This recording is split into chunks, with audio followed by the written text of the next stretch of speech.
Hello and welcome to KJTV News.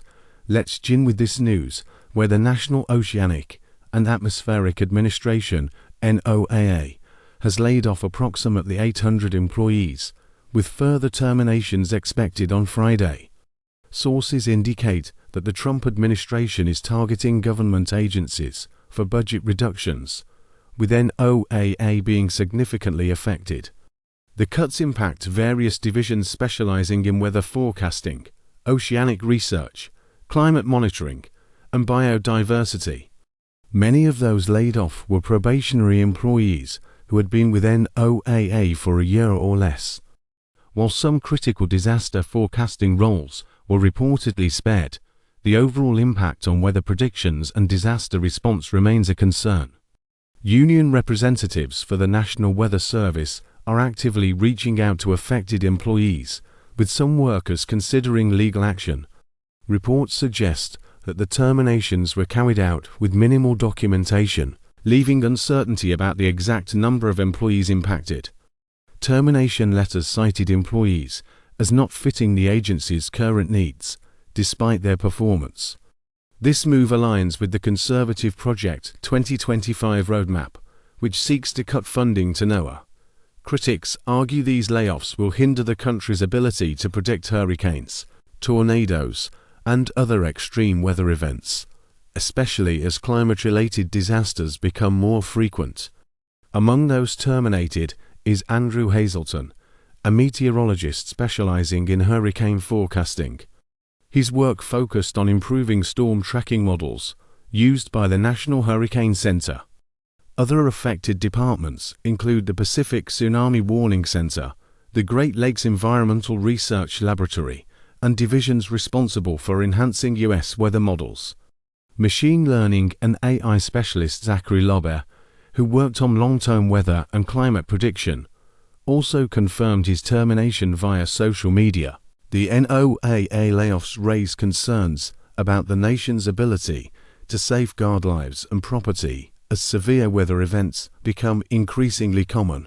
Other news: in a major crackdown on organized crime, Mexico has extradited 29 high-profile cartel figures to the United States, including Rafael Caro Quintero, one of the FBI's most wanted fugitives.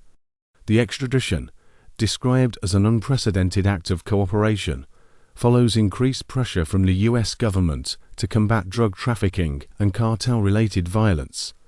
Quintero, the former leader of the Guadalajara cartel, was convicted for the 1985 kidnapping, torture, and murder of D-Agent Enrique Kiki Camarena.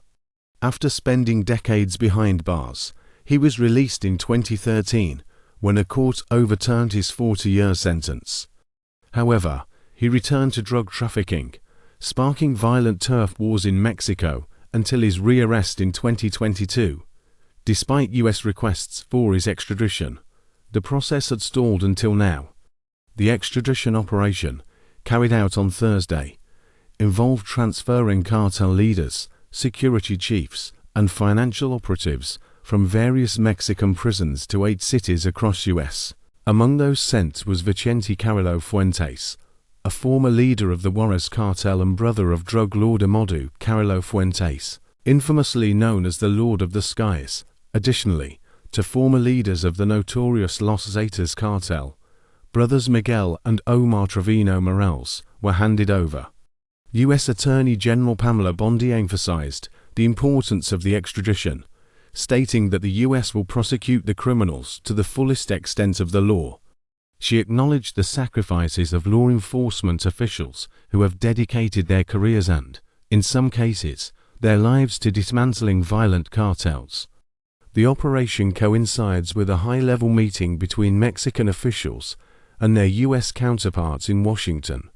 The U.S. government has repeatedly urged Mexico to intensify efforts against drug cartels, particularly those linked to the fentanyl crisis. Reports suggest that the Mexican government, under President Claudia Sheinbaum, expedited the extraditions to improve diplomatic relations with the U.S.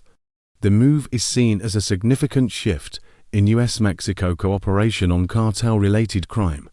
Legal experts suggest that bypassing traditional extradition protocols could allow U.S. prosecutors to pursue Quintero on charges related to Camarina's murder, something not included in the original extradition request, which focused on drug trafficking offenses.